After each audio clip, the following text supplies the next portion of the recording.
स्वागत है। मैं हूं रमा त्यागी। बुलेटिन की शुरुआत कर लेते हैं हेडलाइंस के साथ।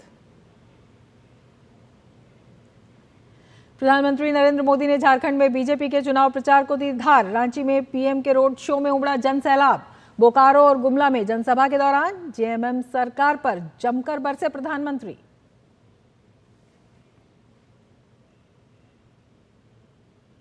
महाराष्ट्र विधानसभा चुनाव के लिए भाजपा का संकल्प पत्र जारी। केंद्रीय गृह मंत्री अमित शाह ने संकल्प पत्र को बताया महाराष्ट्र की जनता की आकांक्षाओं का प्रतिबिंब। कहा, महाराष्ट्र को समृद्ध बनाने वाला है हमारा गठबंधन। महाराष्ट्र चुनाव के लिए महाविकास अघाड़ी ने भी जारी किया अपना घोषणा पत्र। कांग्रेस अध्यक्ष मल्लिकार्जुन खड़गे ने एमवीए के घोषणा पत्र को बताया महाराष्ट्र की प्रगति पर आधारित।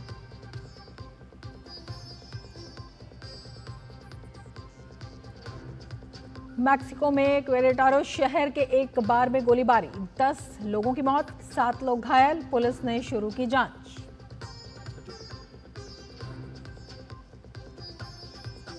भारत और दक्षिण अफ्रीका के बीच थोड़ी देर में शुरू होगा लकेबेहरा में दूसरा T20 मैच। 4 मैच की सीरीज में भारत 1-0 से आगे।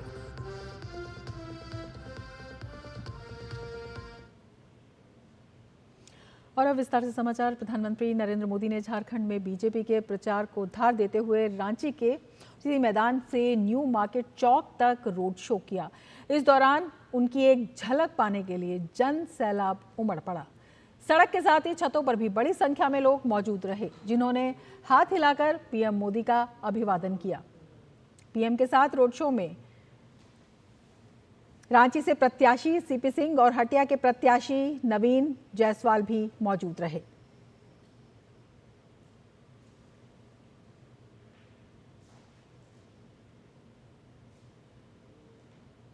प्रधानमंत्री नरेंद्र मोदी ने झारखंड के गुमला में विशाल जनसभा को संबोधित करते हुए राज्य में अवैध घुसपैठ को निशाना बनाया। पीएम मोदी ने कहा कि झारखंड में घुसपैठ को रोकने के लिए भाजपा की सरकार बनानी होगी। झारखंड में घुसपैठ रोकने के लिए यहां भाजपा सरकार चाहिए। झारखंड की पहचान को बचाने के लिए यहां भाजपा सरकार चाहिए। नौजवानों को नौकरी मिले, महिलाओं को सुरक्षा मिले, आदिवासी, ओबीसी और दलितों की पहली पसंद भाजपा है, एनडीए है। प्रधानमंत्री ने कांग्रेस पर निशाना साधते हुए कहा कि कांग्रेस आदिवासी संतानों को आगे बढ़ते देख ही नहीं सकती। कांग्रेस और जेएमएम ने झारखंड को केवल पिछड़ा बनाया है। सच्चाई यही है कि कांग्रेस और उसके साथी आदिवासी संतानों को ऊंचाई पर देख ही नहीं सकते। यहां झारखंड में अभी जो हमारे चंपई सोरेन जी के साथ किया गया, वो भी इसी कांग्रेसी सोच का नतीजा है। साथियों, जेएमएम कांग्रेस ने झारखंड को हमेशा पिछड़ा रखा है। प्रधानमंत्री नरेंद्र मोदी ने झारखंड के बोकारो में एक विशाल जनसभा को संबोधित किया। इस मौके पर उन्होंने कहा कि एनडीए का एक ही मंत्र है, झारखंड हमने बनाया है तो हम ही इसे संवारेंगे। पीएम मोदी ने जेएमएम सरकार पर हमला बोलते हुए कहा कि पिछले 5 साल में जेएमएम सरकार ने केवल लूटने का काम किया है। जेएमएम सरकार में पिछले 5 साल में हुआ क्या भाई? आपके हक की ये सुविधाएं जेएमएम कांग्रेस के लोगों ने लूट ली। लूट, नोटों के पहाड़ निकल रहे हैं। इतने नोट निकल रहे हैं कि गिनते गिनते मशीनें भी थक जाती है। मैं आपको वादा करता हूं, सरकार बनने के बाद इन भ्रष्टाचारियों को कड़ी से कड़ी सजा मिले, इसलिए अदालत में हम पूरी लड़ाई लड़ेंगे। राजद सुप्रीमो लालू प्रसाद यादव ने झारखंड के कोडरमा में चुनावी जनसभा को संबोधित किया। उन्होंने कहा कि इंडी गठबंधन को पूरे देश में समर्थन मिल रहा है। इस दौरान लालू प्रसाद यादव ने कोडरमा विधानसभा से राजद प्रत्याशी सुभाष यादव को जिताने के लिए जनता से समर्थन की भी मांग की। दल राष्ट्रीय जनता दल बहुत मजबूती के साथ ही हमने दल बनाया और इंडिया गठबंधन का भी गठन कराया। आज सारे देश और दुनिया भर में इंडिया गठबंधन को सब लोग याद करते हैं। हमारे ताकत के सामने भाजपा कोई ताकत है क्या? भारतीय जनता पार्टी ने महाराष्ट्र विधानसभा चुनाव के लिए अपना संकल्प पत्र जारी कर दिया है। भाजपा के वरिष्ठ नेता अमित शाह ने महाराष्ट्र के लिए भाजपा का संकल्प पत्र जारी किया। इस दौरान भाजपा नेता अश्विनी वैष्णव, भूपेंद्र यादव, पीयूष गोयल, उप मुख्यमंत्री देवेंद्र फडणवीस भी मौजूद रहे। इसके अलावा महाराष्ट्र भाजपा अध्यक्ष चंद्रशेखर बावनकुले, आशीष सेलार, विनोद तावड़े, सुधीर मुंगतीवार, राव साहेब दाने मौजूद रहे। अमित शाह ने संकल्प पत्र को महाराष्ट्र की जनता की आकांक्षाओं का प्रतिबिंब बताया है। उन्होंने कहा कि राज्य में लाडली बहन योजना जारी रहेगी। साथ ही उन्होंने किसानों के कर्ज माफ करने की बात कही। भवांतर स्कीम के तहत 2100 रुपए देने की भी बात कही और लखपति दीदी की संख्या 11 लाख से बढ़ाकर 50 लाख की जाएगी। संकल्प पत्र में देवेंद्र जी ने 25 प्रमुख मुद्दे आप लोगों के सामने रखे हैं। लाडली बहन योजना, इसको हम बढ़ोतरी कर रहे हैं। वृद्धावस्था पेंशन का बढ़ोतरी कर रहे हैं। किसानों के लिए ऋण माफी और किसान सम्मान निधि को 12,000 से बढ़ाकर 15,000 कर रहे हैं। मूल्य स्थिरीकरण कोष के माध्यम से हम महंगाई को काबू करेंगे। 45,000 गांवों में रास्ते बनाने का काम किया जाएगा। आशा वर्कर और आंगनवाड़ी कार्यकर्ताओं का बीमा कवरेज भी किया जाएगा और उनका मासिक वेतन 15,000 तक बढ़ाया जाएगा। वीज बिल में 30% कपात सौर ऊर्जा और अक्षय ऊर्जा पर से भर दिया जाएगा और 2028 तक महाराष्ट्र की इकोनॉमी को $1 ट्रिलियन की अर्थव्यवस्था करने का लक्ष्य हमारी यूपी सरकार ने रखा है। बुलेटिन में अब लेते हैं एक ब्रेक। आप देखते रहिए डीडी न्यूज। खुद को पैम्पर करिए MDH बादाम रोगन के साथ, जो आपको संवारे, निखारे और नरिश करे। चमके चमके हाँ, दमके दमके त्वचा में समाये, हाइड्रेट करे, हर उम्र की त्वचा का पोषण करे। MDH बादाम रोगन, नेचुरल, टेंडर, प्योर। चमके चमके। Sir 50,000 advance. पर इतना कैश तो हम नहीं लाए। और आज बैंक भी बंद है। इलाज है डिजिटल पेमेंट का आसान सा ढूंढ। लेकिन अरे घबराइए मत, सावधानी के साथ करेंगे तो कोई साइड इफेक्ट भी नहीं होगा। फोन लाइए मुझे, यहाँ फोन लगाइए। डिजिटल पेमेंट से लेन देन हो सकता है, आसान, सुरक्षित और तेज। मैंने तो इन्हें डिजिटल पेमेंट सिखा दिया है, आपने, क्योंकि RBI कहता है कि डिजिटल पेमेंट अपनाओ, औरों को भी सिखाओ। मेरी पसंद, मेरी पसंद, मेरी पसंद, मेरी पसंद, हमारी पसंद, हम सबकी पसंद। मजबूत देश का मजबूत सरिया हो गया स्टील। सुनो, एक अच्छी इंश्योरेंस पॉलिसी AI से पूछते हैं। एक ऐसी पॉलिसी जिसमें प्रीमियम पेमेंट हो लिमिटेड पर इनकम आती रहे लाइफ टाइम। LIC का जीवन उत्सव। एक ऐसी पॉलिसी जो दे होल लाइफ इंश्योरेंस कवर भी। LIC का जीवन उत्सव। वाओ, चलो तो LIC की जीवन उत्सव पॉलिसी ही लेते हैं। मैं भी तुमसे यही कह रही थी। LIC का जीवन उत्सव। लाइफ टाइम सेलिब्रेशन मनाइए। LIC के जीवन उत्सव के साथ फ्यूचर सेट है। MDH की देगी मिर्च, देगी मिर्च का तड़का, अंग अंग फड़का। MDH की देगी मिर्च। महाराष्ट्र में ऑल इंडिया उलेमा बोर्ड की महाअघाड़ी नेताओं से मांग का मुद्दा अब गर्माता जा रहा है। राज्य में पार्टी का संकल्प पत्र जारी करने के कार्यक्रम के दौरान भाजपा नेता और केंद्रीय गृह मंत्री अमित शाह ने एक बार फिर इस मुद्दे को उठाया।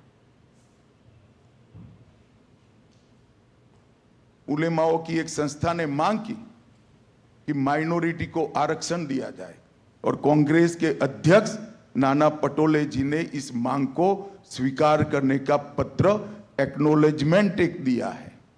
मैं महाराष्ट्र की जनता को पूछना चाहता हूं, क्या कांग्रेस पार्टी के ये मंसूबे के साथ आप सहमत हैं क्या?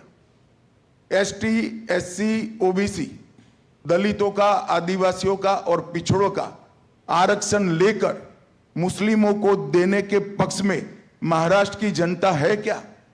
हमारा संविधान धर्म के आधार पर आरक्षण के पक्ष में नहीं। हमारे संविधान में किसी भी प्रकार का आरक्षण धर्म के आधार पर नहीं हो। मुंबई में कांग्रेस अध्यक्ष मल्लिकार्जुन खड़गे ने महाराष्ट्र चुनाव के लिए महाविकास अघाड़ी का घोषणा पत्र जारी किया। इस बीच कई वरिष्ठ नेता मौजूद रहे। मल्लिकार्जुन खड़गे ने बताया कि घोषणा पत्र महाराष्ट्र की प्रगति के लिए आधारित है, जिसमें कृषि और ग्रामीण विकास, उद्योग और रोजगार, शहरी विकास, पर्यावरण और जन कल्याण शामिल है।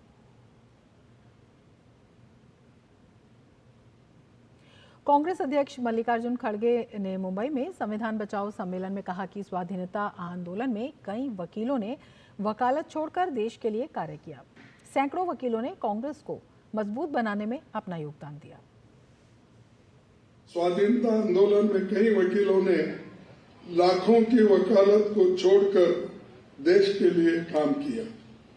हम इस पार्टी के आधार स्तंभों में से दादा भाई नौरोजी, बाल गंगाधर तिलक, महात्मा गांधी, मदन मोहन मालवीय, मोतीलाल नेहरू, लाला लजपत रॉय, देशबंधु चित्तरंजन दास, सरदार पटेल, सी गोपालाचारी, डॉक्टर राजेंद्र प्रसाद और पहले प्रधानमंत्री पंडित जवाहरलाल नेहरू समेत सैकड़ों वकीलों और प्रोफेशनल का मजबूत आधार कांग्रेस पार्टी को मिला या आजादी की लड़ाई को मिला। महाराष्ट्र के बुल्ढाणा में वरिष्ठ भाजपा नेता अमित शाह ने कहा कि महाविकास अघाड़ी के लोग चुनाव में बहुत सारी गारंटी देते हैं, लेकिन उसे पूरा नहीं करते। कर्नाटक, हिमाचल प्रदेश और तेलंगाना इसके उदाहरण हैं। उन्होंने कहा कि महाविकास अघाड़ी की गारंटी झूठ, भ्रष्टाचार और तुष्टीकरण की गारंटी है। महाविकास अघाड़ी ने ढेर सारी गारंटियां दी है, परंतु अभी अभी खड़गे जी जरा सच बोल गए। इनसे राहुल बाबा नाराज हो गए। खड़गे जी ने कहा कि भाई वादा करो तो जरा पूरा हो सके ऐसा वादा करो। भाजपा के वरिष्ठ नेता अमित शाह ने महाराष्ट्र के रावेर में एक चुनावी जनसभा को संबोधित किया। उन्होंने रावेर की जनता से छत्रपति शिवाजी महाराज के सिद्धांतों पर चलने वाली भाजपा और महायुति की सरकार बनाने की अपील की। शिवसेना यूबीटी नेता आदित्य ठाकरे ने भाजपा पर निशाना साधते हुए कहा कि महाराष्ट्र में बीजेपी ने जो लूट मचाई है, उस लूट को रोकना है। महाराष्ट्र के जो मुद्दे हैं, महंगाई हो, बेरोजगारी हो, उस पर बात करें ना। बीजेपी कभी चांद की कुछ बात करेगी, कभी मंगल की कुछ बात करेगी, ठीक है, ये सब तो करिए, लेकिन महाराष्ट्र की बात कीजिए, महाराष्ट्र के हित की बात कीजिए। आज किसान जो आत्महत्या कर रहे हैं उनके बारे में बात कीजिए, उन्हें उनके लिए क्या किया। महिलाओं पे जो बढ़ता अत्याचार है उस पर बात कीजिए, महिलाओं के लिए क्या किया है। अगर आप देखें तो युवा आज बेरोजगार है, हैरान है, त्रस्त है, उनके लिए क्या किया। तो सारे उद्योग लेके गए गुजरात में, इस बात पे बयान दे। और यही बातें हर एक राज्य में होती है, यही बातें जो कहते हैं कटेंगे तो बटेंगे, बटेंगे तो कटेंगे, यही बात भाजपा की है। बांटते हैं और किस्सा काटते हैं हर एक का। बुलेटिन में अब लेते हैं एक ब्रेक। आप देखते रहिए डीडी न्यूज।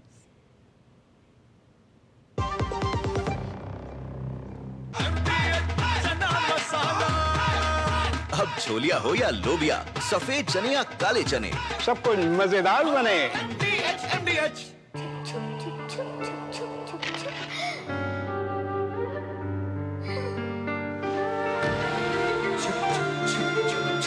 आ जाओ। Yes papa. जिंदगी किसी के लिए नहीं रुकती, हम भी आपको कहां रुकने देंगे। जिंदगी के हर मोड़ पर LIC है तो इंश्योर्ड है।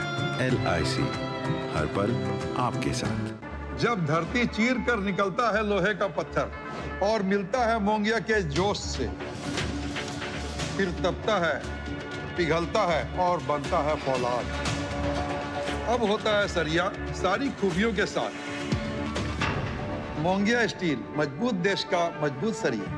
MDH का किचन किंग किचन में हो तो हम सब कुछ बना सकते हैं। बैंगन का भरता, आलू गोभी, भिंडी मसाला और भी बहुत कुछ। MDH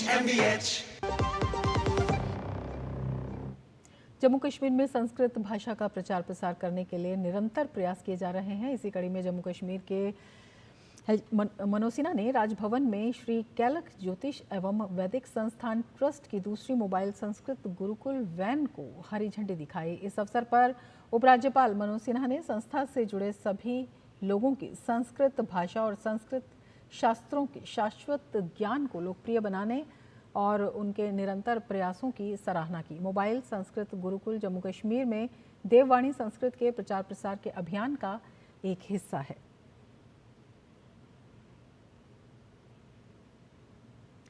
जम्मू कश्मीर के किश्तवाड़ में चल रहे आतंकवाद विरोधी अभियान में भारतीय सेना के एक अधिकारी शहीद हो गए हैं। शहीद सूबेदार राकेश कुमार 9 नवंबर को किश्तवाड़ में शुरू किए गए इस आतंक विरोधी ऑपरेशन का हिस्सा थे। आतंकियों के छिपे होने के इनपुट के आधार पर ये ऑपरेशन चलाया जा रहा है। ये आतंकियों का वही ग्रुप है जिसने 2 दिन पहले किश्तवाड़ में 2 निर्दोष ग्रामीणों का अपहरण कर उनकी हत्या कर दी थी।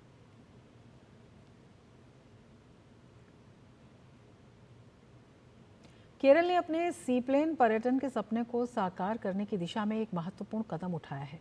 इसी दिशा में परीक्षण के दौरान एक ट्रायल प्लेन को कोच्चि के बोलगट्टी बैकवाटर में उतारा गया।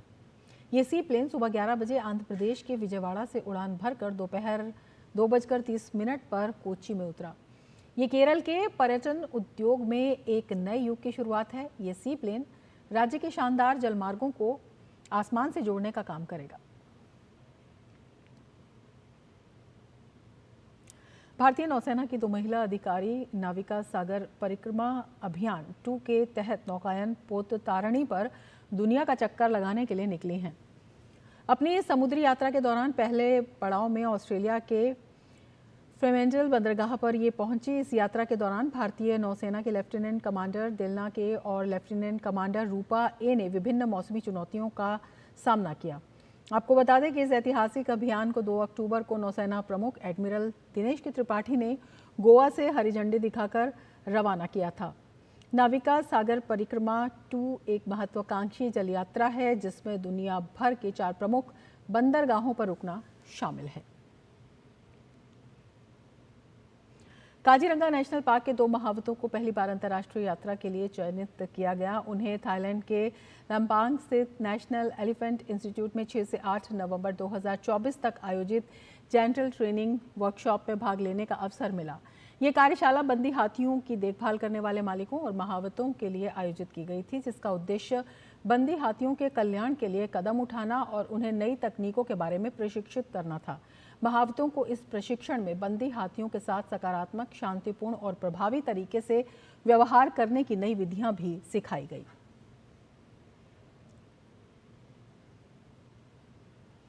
तमिल फिल्म उद्योग के जाने माने अभिनेता थिरुतिली गणेश का 80 वर्ष की आयु में चेन्नई में निधन हो गया है।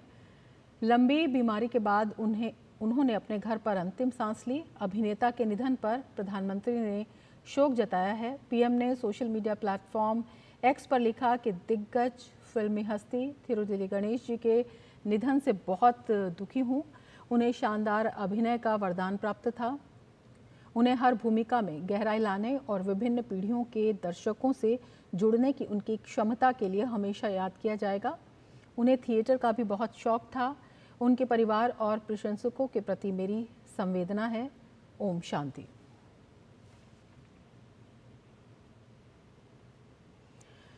मैक्सिको में क्वेरेडारो शहर में एक बार में हुई अंधाधुंध फायरिंग में 10 लोगों के मारे जाने की खबर है। क्वेरेडारो के सार्वजनिक सुरक्षा सचिवालय के प्रमुख जुआन लुइस फेरुस्का ने सोशल मीडिया पर पोस्ट में कहा कि कम से कम 4 हमलावर एक पिकअप ट्रक में सवार होकर आए और बार के अंदर गोलीबारी शुरू कर दी। इस हमले में 10 लोगों के मारे जाने की खबर है और कम से कम 7 लोग घायल हुए हैं। फेरुस्का ने बताया कि एक संदिग्ध को हिरासत में लिया गया। घायलों को इलाज के लिए अस्पताल में भर्ती कराया गया है। पुलिस ने मामले की जांच शुरू कर दी है। भारत और दक्षिण अफ्रीका के बीच खेली जा रही 4 मैचों की T20 सीरीज का दूसरा मुकाबला आज खेला जाएगा। ये मैच भारतीय समय के अनुसार शाम 7:30 बजे शुरू होगा। भारतीय टीम पहला मैच जीतने के बाद 4 मैच की सीरीज में 1-0 से आगे है।